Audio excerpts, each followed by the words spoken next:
Hey there, Bailey. Hey Wayne, what are you playing? Okay, we're turning the Wayback Machine here, and we're messing around with Silent Hill 2.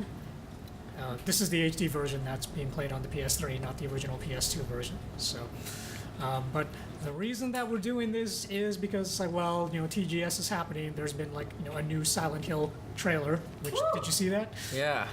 What did you think? Your reactions? I mean, I'm kind of a baby when it comes to horror games, I'll be honest. Okay. And yeah, it got me pretty good. It looks pretty messed up, and I don't know if I want to play it. Okay, do you have any experience with the Silent Hill franchise? I do not, but Really, it's like you've never played any of the games before. Like, not like, are you? Is this you seeing Silent Hill 2 for the very first time? yes. Okay. Then, fortunately for you, because the sound is turned down, it's going to be not as scary. But for me, this recalls vividly the first time I played this game, which was you actually couldn't really ask for better circumstances. The very first time I played this game, it was late at night after midnight, just me and a friend playing on a fairly kick-ass TV with a decent sound system. And one of the things that you're not noticing about this opening sequence, because we've got the sound turned off, is when James Sunderland is wandering around through these foggy woods right now, you'll hear footsteps behind him that are clearly not his footsteps, but it's like every time you stop, they'll keep going for a couple of steps, and then they'll eventually stop as well, oh, he just stopped, I better stop moving too. But it's little things like that it's like really just mess this game up. It's like it just made it such a it's like bizarre experience. But okay, something in the well, blah blah blah. Yeah, I try to avoid horror games because, like I said, I'm a big baby. Like the last time I played, I probably not even considered a horror game to most people, but Dead Space 1, that scared the crap out of me. No, Dead Space would definitely be considered a horror game. Yeah, Actually, a lot of people would argue that it's like Dead Space 1 was the last really pure horror game in the series, and then after that it just got a bit too actiony. Just I was terrible at it, and I never had any ammo, and which is that's the point of survival so horror. just running for my life constantly. Yeah. I mean, you're doing survival horror wrong if you're I've got plenty of ammo, so I can afford to be generous and kill everything. This game, on the other hand, I mean, this is the one that started it all. It's really, pretty much everything that we owe, or everything that we have in modern horror games, to some degree, we owe Silent Hill 2 because of what it did. I mean, it was just Silent Hill 1 was. It made a lot of waves. I mean, it's like when it first came out on the PS1, everybody just sort of stopped and took notice. It's what is going on here? And it was a really advanced game for its time. I mean, obviously the graphics don't hold up these days, but it's like Silent Hill 2. Even when you look at this stuff, admittedly, this is pre-rendered CG and all that sort of thing. But Silent Hill 2 was what really pushed the psychological aspect of horror. Resident Evil, when that first came out, they played it pretty conventional with how they treated fear. It was all just jump scares. You'd be walking down a hallway, the dog would jump out the window, people would go that was a surprise, and then afterwards there was nothing in that game that was scary, because once you played through it, you kind of knew where everything was. But Silent Hill 2, they took a different tack, and it's it wasn't about jump scares. It was really more just creeping you out. Yeah, I mean, it's I'm going to sort of I think actually it was Clive Barker who sort of best described the different ways that you can do horror. One kind of horror story, which is the kind that Resident Evil is doing, is the invasion of the other into your world. So everything else is perfectly normal except this monster that comes from somewhere and you've got to kill it. And that's one way that you do horror. Another more difficult and more subtle form of horror is not the other invades your world, but sort of the world itself changes and becomes the thing that you're afraid of, rather than just this one alien element inside it. And that's pretty much what Silent Hill did. Is okay, it's been years since this game came out, so I don't think that I'm going to trample on anybody's sensibilities if I go into spoiler territory. But the big push with Silent Hill, what was revealed, especially in the second game, was Silent Hill, the town. Basically, it taps into the deepest, darkest recesses of the subconscious of whoever it is that it decides to torment, and it basically just takes all of those inner demons and it gives them life and form in the town of Silent Hill. I mean, that just sounds terrible. Yeah, so Silent Hill is different for every single person because every single person has different phobias, different traumas, different things that mess them up. In the case of James Sunderland over here, the reason that he's come back to Silent Hill is because his wife, who had died a year ago. He came back here? Yes, he came back here. He previously came. That seems like a bad idea. No. See, because the very first time he went to Silent Hill, it was on vacation with his wife, and it was nice. Nothing bad happened. Oh. It was a very pleasant vacation, but then a year before the game starts, his wife dies. And he gets a letter from his wife a year later, after she's dead, saying that she's still around and that she wants to meet him in their special place, which is Silent Hill. So, for reasons which will be explained later in the game, or I can just spoil them for you if you want, but he just decides, okay, I'm going to go for it. I'm going to go back to Silent Hill and find out what this letter is all about. I mean, as someone who's like clearly a veteran at all this stuff, does any of this stuff scare you anymore? Not going back to old games, but playing new ones. Playing new ones, yeah.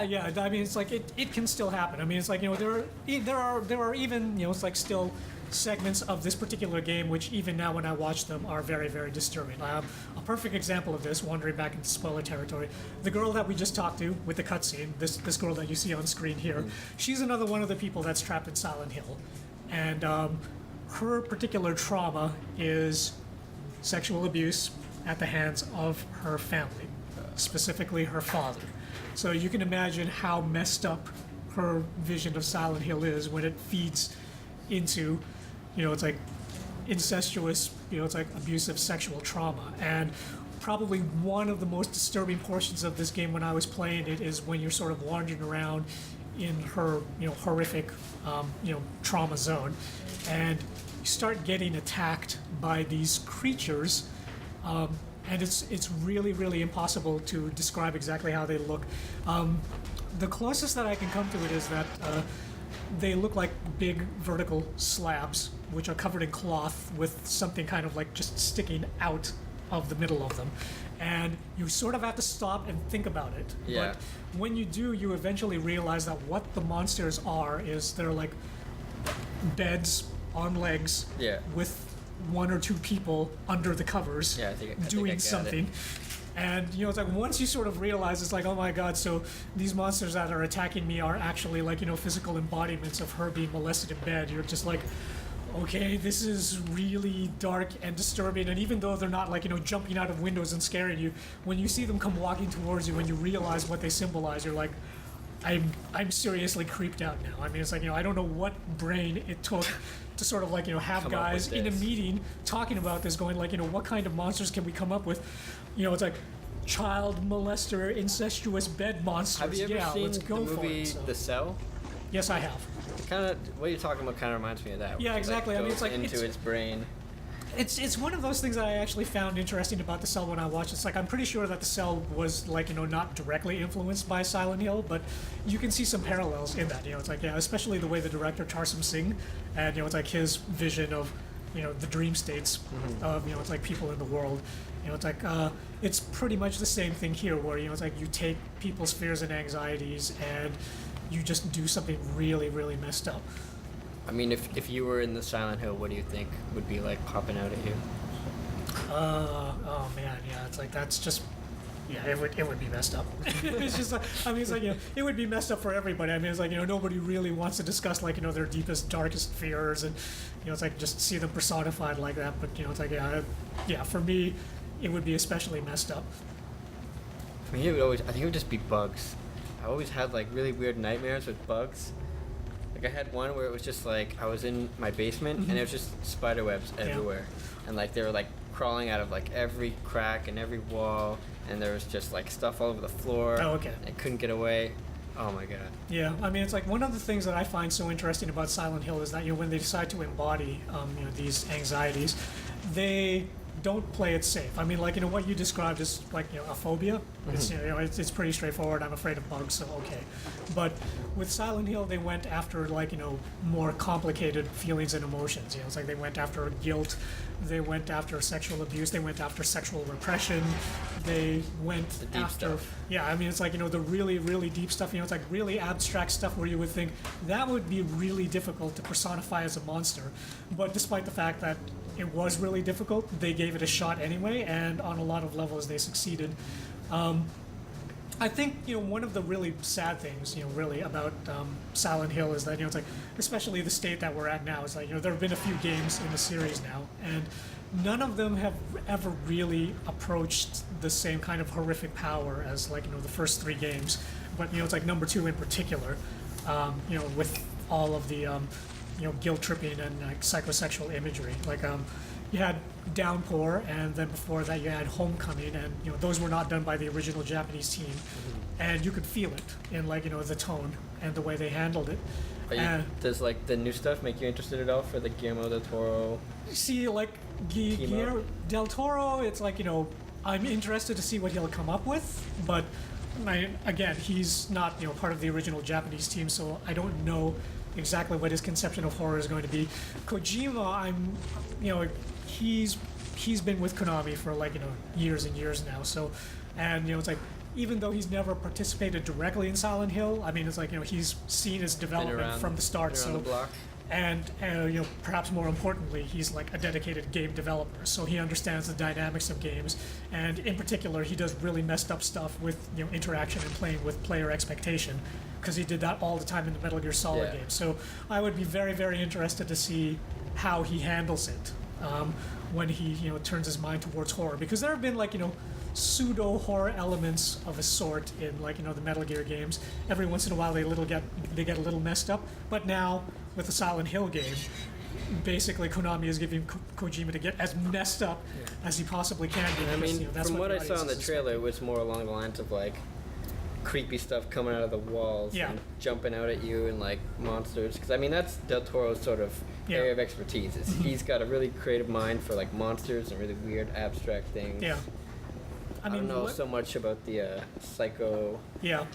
I mean, I'm really hoping that it doesn't turn into a gore fest, because that's not what Silent Hill is about. It's like as soon as it starts just turning into trying to shock you with blood and guts, I think we can all safely say that the project has failed.